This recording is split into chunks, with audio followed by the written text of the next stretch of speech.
Okay, so welcome to Brown Bag History, and I'd like to hand it over to our guest speaker, Laura VanZant. Thank you, Kathy. So hello, everybody. Welcome to Brown Bag History. My name is Laura VanZant, and I'm the curator at the Revelstoke Railway Museum. As Kathy said, today she's asked me to present Brown Bag to you and tell you all about the museum's new exhibit, Revelstoke is a Railway Town. Let's see if I can switch my slides. There we go. So as we begin, we acknowledge the land, traditions, and culture of 4 nations, the Sinixt, the Secwepemc, the Ktunaxa, and the Okanagan Nation Alliance. We acknowledge our use and inhabitation of this land sacred to these 4 nations and respectfully honor their traditions and culture. Since its establishment in 1883, Revelstoke's history and development have been directly linked with that of the Canadian Pacific Railway. Without the railway, Revelstoke would not exist as we know it today. What images come to mind when you think of the railway? Smoke billowing from steam engines, mighty diesel locomotives hauling freight through mountain passes, elaborate bridges and dark tunnels. We often focus on industry and technology when we talk about railways, but have you ever thought about the stories of those who lived in a railway town? To this day, the daily life of everyone in Revelstoke is influenced by the railway, whether it's by having a railroader in the family or even just getting stuck on the wrong side of the tracks as a train passes. Revelstoke is a railway town highlights the people of a city deeply influenced by over 140 years of Canadian Pacific's operations on the mountain subdivision. Now, before it was called Revelstoke, this settlement on the shores of the Columbia River was known as Farwell. A.S. Farwell was a provincial surveyor. He surveyed and laid out the original town site on what is now Front Street. Farwell knew that the Canadian Pacific Railway was planning on obtaining this land as part of the railway belt, and seeing an opportunity to make some money, he swiftly applied for a land grant and claimed the land for himself.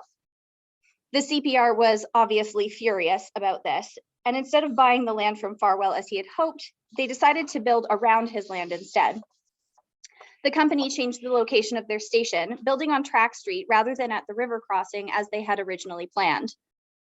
But how did Farwell become Revelstoke? Well, British Columbia had insisted on a Trans-Canada transportation link as a condition for joining Confederation, which made building the railway top priority for the federal government. However, building a railway was expensive and money began to run out. The completion of the railway was made possible by Lord Revelstoke and his banking firm. His funds saved the company from bankruptcy. In 1886, CPR petitioned the Post Office Department and asked to change the name of the settlement to honor Lord Revelstoke and his contribution. After several years and multiple court cases, the city of Revelstoke was officially incorporated in 1899. The name change shows the power that CPR held in the area. Even the name of the city would be different if not for the railway. When we talk about early railway history, we have to talk about Louis or Lou Patrick. He was one of Revelstoke's pioneering railroaders. His railway career began in 1878, and by 1882, he was a locomotive engineer running construction trains on the main line of the CPR. On June 6, 1886, Lou Patrick was the engineer on the first passenger train from Canmore traveling west over the newly reopened railway. He was also the engineer on the first train through the Connaught Tunnel in 1916. Lou Patrick finished his career on the Arrowhead branch line out of Revelstoke on October 31st, 1919. And during his long career, remarkably, he did not have a single accident, which was a huge feat in those days.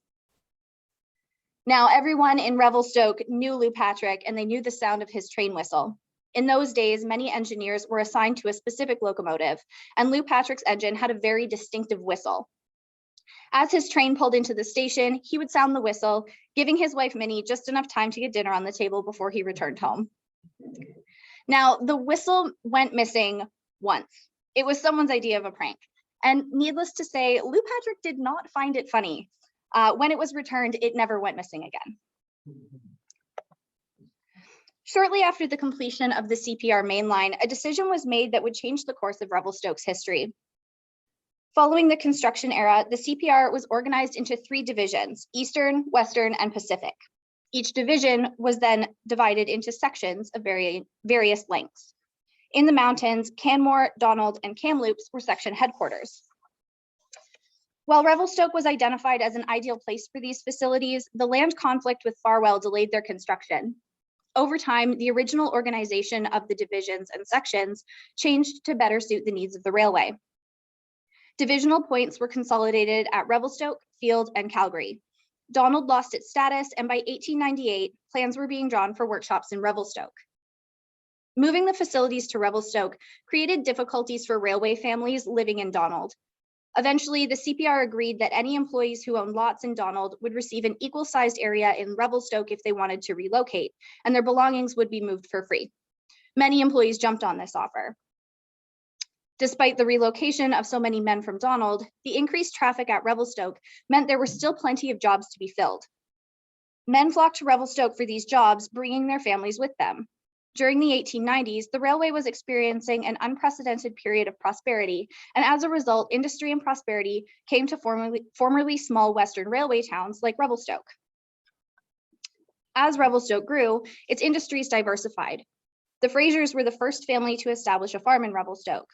Fred Fraser came west during the construction era and settled in Revelstoke after the railway was completed. He and his wife, Catherine, farmed the land at the west end of the railway bridge in what is now the Big Eddy. By 1888, they had a thriving market garden. The railway paved the way for the Frasers' life in Revelstoke, so much so that their first house was actually a boxcar. Fred and Catherine would go on to have 9 children.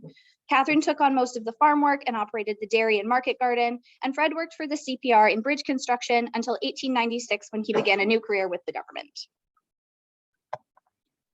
Now, an interesting consequence of Farwell's dispute with the CPR and the relocation of the tracks and station was the shift of commercial stores from Front Street to Mackenzie Avenue.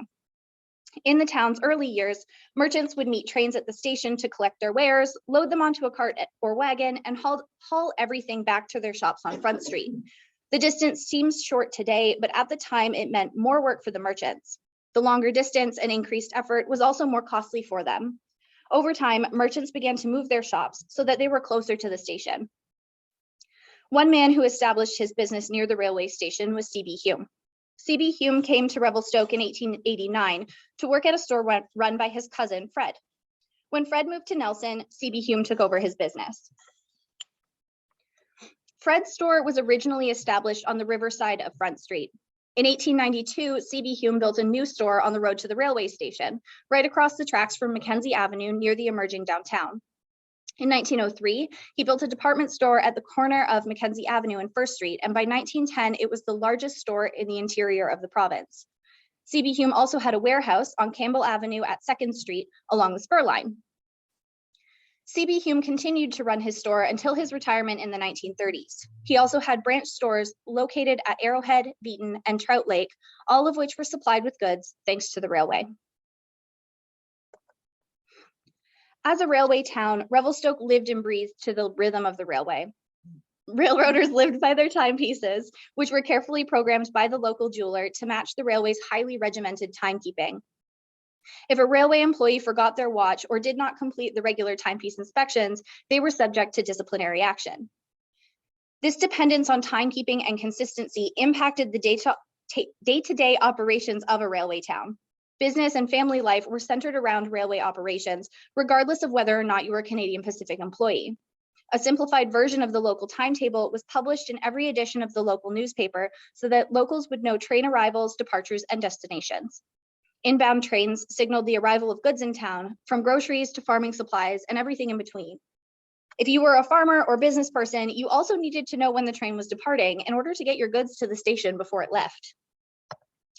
This meant that one of the most important businesses in Revelstoke was the local jeweler, who was in charge of inspecting the watch of every railroader. Every timepiece had to be in perfect working order. A difference of mere seconds between watches could result in an accident, not to mention what a disaster it would be if the timepiece stopped working altogether. The watches were set using the jeweler's clock, a perfectly calibrated piece of equipment that was often set in the shop window so that passerby could set their watches when they passed. Guy Barber was Revelstoke's first jeweler. He learned his trade in Winnipeg and moved to Revelstoke in 1890. As with many merchants, his first shop was on Front Street, but he later relocated to Mackenzie Avenue. Barber worked as a jeweler and watchmaker until 1930 when he moved back to Winnipeg. Now, one of the last local jewelers to inspect railway timepieces was actually J.K. English. The jeweler's clock from his store can actually be seen in the parlor exhibit of this museum, so make sure you take a look on the way out. My apologies to everybody on Zoom. The railway also served as a foundation upon which social groups and services were built. Brotherhoods and ladies' auxiliaries were important social and charitable groups in Revelstoke and in other railway towns. Each brotherhood provided moral and financial support to the families of railway employees who were injured or lost their lives on the job. Fraternal organizations and ladies' auxiliaries were also part of the fundraising and relief efforts during the World Wars and Depression. For example, the Revelstoke chapter of the Brotherhood of Locomotive Engineers pledged $25 per month, which is worth about $500 in today's currency, to the Relief Society for the duration of World War I, which was a lot of money. Now, commercial travel and tourism throughout the mountain region really began with the railway. While today we expect visitors to arrive by car or bus, or possibly by air, the railway was the first major method of tourist travel. After taking in the scenic wonders of both Glacier and Yoho National Parks, or enjoying the fine hotel at Glacier House, tourists would travel on to Revelstoke. Revelstoke served as the hub where tourists could find a place to eat, sleep, or experience adventure. The trains and their crews could also take a well-earned break here. Mountain tourism also created the opportunity for luxurious tourist hotels. Revelstoke's CPR Hotel was constructed in 1897.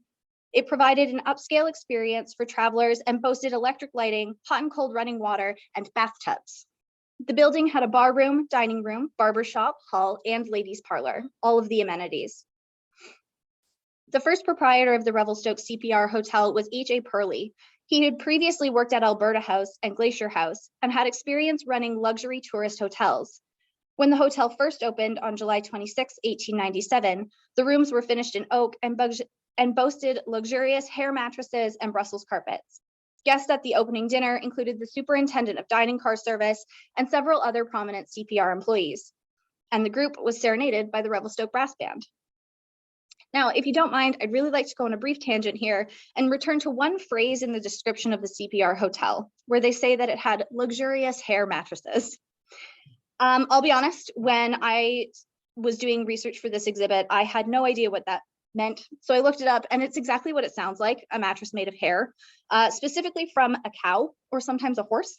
The hair was collected from the tails and manes of the animal, meaning it didn't hurt it in the process. And apparently they were the height of luxury in the 19th century because they appear in a lot of local hotel advertisements. So returning back to our original topic, just something I found very strange. The main line through Revelstoke wasn't the only rail line in town. The branch line to Arrowhead connected communities downriver to Revelstoke and the CPR main line. This branch line allowed for a more interconnected community network. The rail line kept the small mountain communities from feeling isolated by providing accessible year-round transportation. The train would make frequent stops along the line to load and unload goods and passengers. At Arrowhead, cars were unloaded onto steamships, which traveled downriver to deliver their passengers and cargo. Now, the branch line was retired in 1964 and the tracks were removed shortly after. But when the water is low, you can still walk or bike along the former line in the Greenbelt area and on the flats. Unfortunately, Arrowhead and the communities between there and Revelstoke are now underwater, flooded during the building of the dams and the subsequent flooding of the Columbia River Valley.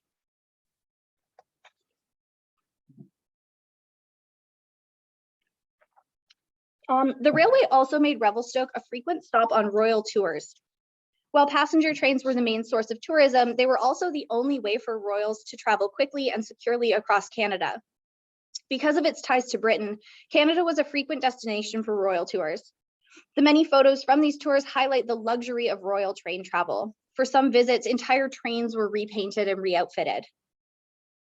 The most famous royal tour was in 1939, when King George VI and Queen Elizabeth undertook a month-long tour of Canada and the United States. This was not the first royal tour of Canada, but it was the longest, and it was the first visit to Canada by a reigning monarch. The tour attracted huge crowds at each stop and helped emphasize links between Britain and the Dominion of Canada in the build-up to World War II.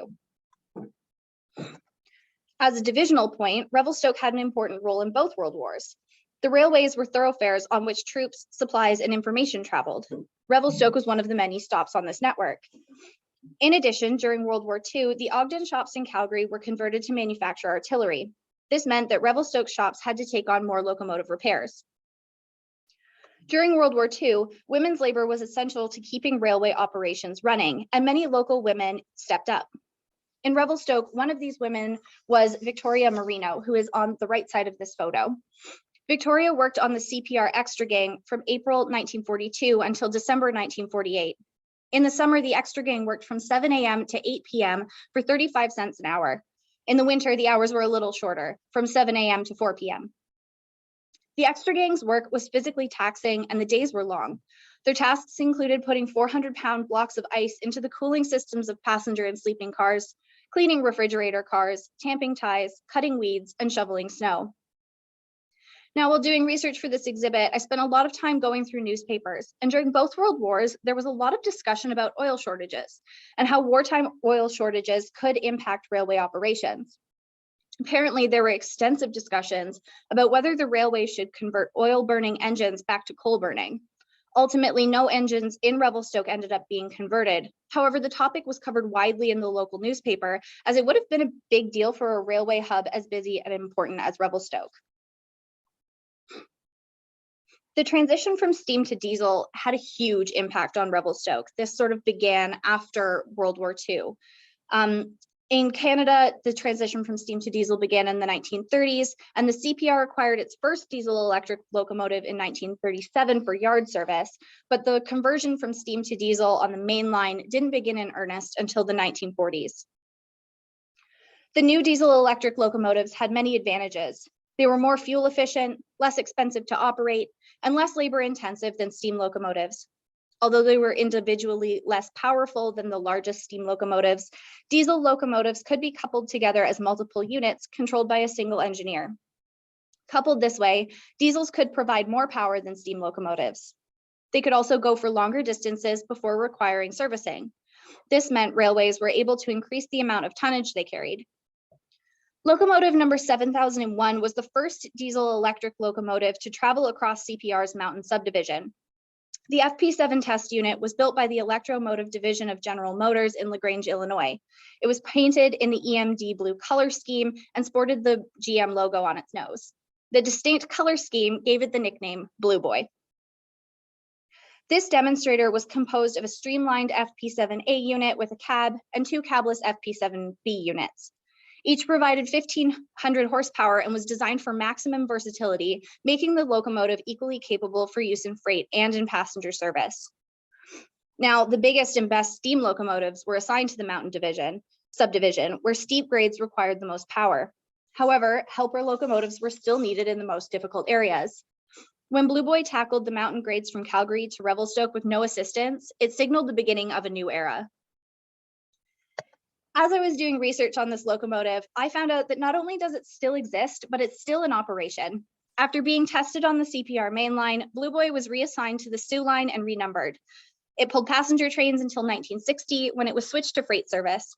In 1986, it was donated to the Lake Superior Railroad Museum in Duluth, Minnesota, where it was restored in 1995. And it is still used to pull their excursion trains. So it was really nice to find out that this major piece of Revelstoke's history is still in operation. Now, dieselization would not have been possible without this man. Born into a railway family, Buck Crump was raised in Revelstoke. He started working for the CPR as an engine wiper at age 16, working full-time during the day and earning his high school diploma at night. In 1929, he graduated with a Bachelor of Science from Purdue University in Indiana, followed by a Master's of Engineering with a thesis on diesel locomotives. Throughout his career, Crump held nearly every position in the operating and motive power departments. In 1955, he became president of the Canadian Pacific Railway, and he was promoted to chairman in 1961. He held this position until his retirement in 1971. Buck Crump's leadership brought tremendous change to the CPR. He was personally on hand to accept the first diesel-electric locomotive demonstrator, number 7001, in 1949, and he led the company's transition from steam to diesel-electric power. He was also responsible for the design and introduction of the Canadian streamlined passenger train in 1955. This Revelstokian who worked his way up the CPR ladder to the company's highest position is still remembered for the lasting impact he had on the railway. Sorry. So as we know, change is a constant challenge, and in the mid-20th century, travel and tourism were changing at a rapid pace. Revelstoke was originally only connected to the outside world by the Columbia River and the Canadian Pacific Railway. In 1922, the first highway between Revelstoke and Sicamous was completed, officially connecting the two for vehicle traffic. The Big Bend Highway was the next to open in 1940. The route connected Revelstoke to Golden via automobile for the first time, and despite it being rough and unpaved, the route saw heavy use. The landscape between Revelstoke and Golden had long been the railway's domain, but the rise of the automobile tourist was underway. Now, the Big Bend Highway did not completely replace the railway. It was still easier for goods to be shipped via train, and the new highway was only open from May to October, leaving it inaccessible for several months of the year. The drive was also much longer than the railway route, and drivers could put their vehicles onto a flat car if they wanted to get from Golden to Revelstoke as well. Now, this would all change with the construction of Trans-Canada Highway 1, which opened in 1962. This more direct route reduced a vehicle's travel time between Revelstoke and Golden by 5 hours and followed a very similar route to the rail line. In some places, it directly followed the original railbed, pardon me. While this new highway further reduced the need for railway passenger service, it would never have been possible without the railway. More than just following the rail lines, the lessons of 80 years of railway operations were also taken into account. The Trans-Canada Highway incorporated a network of snow sheds, and the Canadian government spent years in consultation with experts to create an avalanche control program that ensured accessibility and safety. The railway had already laid the groundwork for tourism, so when these highways opened, mountain tourism already existed. Tourists just arrived in automobiles more frequently than in passenger cars. Increased accessibility to vehicle traffic did impact passenger train travel. In 1945, Canadian railways carried 55.4 million passengers per year. By 1955, this figure had fallen by half to 27.2 million passengers. Under Crump's leadership, in 1955, the CPR attempted to revive passenger travel with the Canadian. This streamlined stainless steel train was marketed as a modern and luxurious travel experience. With domed observation cars, beautiful dining cars, and comfortable amenities, it was the perfect way to experience Canada's landscapes. The Canadian operated as part of Canadian Pacific's fleet until 1978. In 1978, Via Rail Canada assumed all CPR passenger train operations and acquired all passenger cars and locomotives, including those from the Canadian. As a testament to the quality of the Canadians' cars, most of them are still in operation today as part of Via's Toronto to Vancouver line, which runs on CN tracks in Western Canada. But as I'm sure you're aware, Via Rail does not operate in Revelstoke anymore. So what happened? The era of railway passenger service in Revelstoke ended in 1990. The last Via Rail passenger train through Revelstoke arrived at 5:22 a.m. on January 15, 1990, en route from Vancouver to Calgary. When the last passenger train made its journey through Revelstoke, frequent passengers mourned the end of passenger rail service over this line. To emphasize their frustration with the decision to end passenger service, Revelstoke residents held a mock funeral on Front Street for the death of passenger service, complete with local dignitaries in a coffin. That protest is what is depicted in this photo, and I have to say, it's probably one of my favorite photos in the exhibit because it's so evocative. It perfectly encompasses the feelings of the community and how Revelstoke as a railway town was being impacted by this change. Now today, you may see the magnificent blue and gold Rocky Mountaineer pass through Revelstoke. But unlike passenger trains of yesterday, the Rocky Mountaineer is more of a luxury land cruise and does not give passengers the opportunity to disembark and explore our wonderful city. It just passes through. Revelstoke has come a very long way since 1883. While a railway town in the present day may not look the same as it did back then, the heart of Revelstoke still beats to the rhythm of the railway. Though the railway no longer drives tourism, it certainly draws attention. The virtual railfan camera mounted on the museum receives 1 million hits each month and reaches international audiences. Canadian Pacific Railway remains a major employer in Revelstoke. and locals and tourists alike will see multiple trains every day traveling from Revelstoke to their destinations.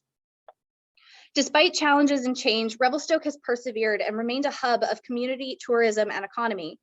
The founders of the railway could not have envisioned the world we live in today. It's now our turn to imagine the future and the role the railway will play in it. As we look towards the future, how will the railway's role adapt to our changing world? Global influences, new perspectives, and new values are driving forces for change in Canada and across the world. Movement of freight by rail remains an important part of the Canadian economy. However, in 2019, commuter railways in British Columbia, Ontario, and Quebec saw a 29% increase in passenger travel over the previous 5-year average. Many Canadian cities are constructing light rail transit or LRT systems to combat high levels of commuter vehicle traffic. Does the increasing demand for alternatives to personal vehicle transportation mean we may see a reemergence of regular passenger trains?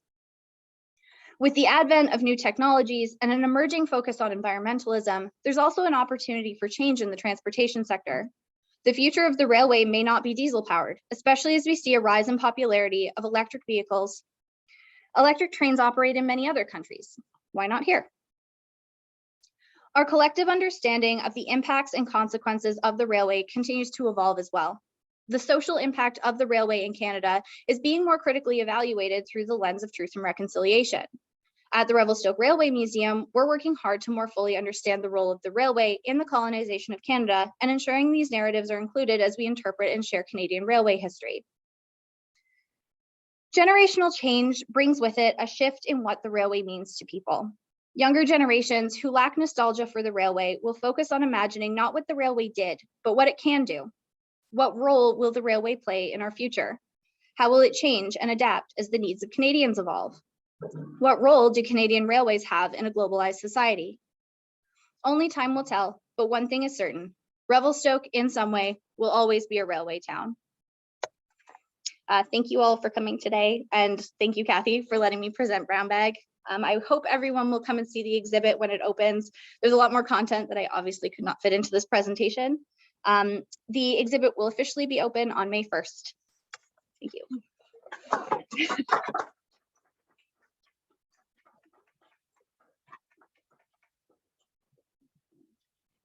Thank you very much, Laura. That was a wonderful presentation, and we thank you very much for being with us today to present this.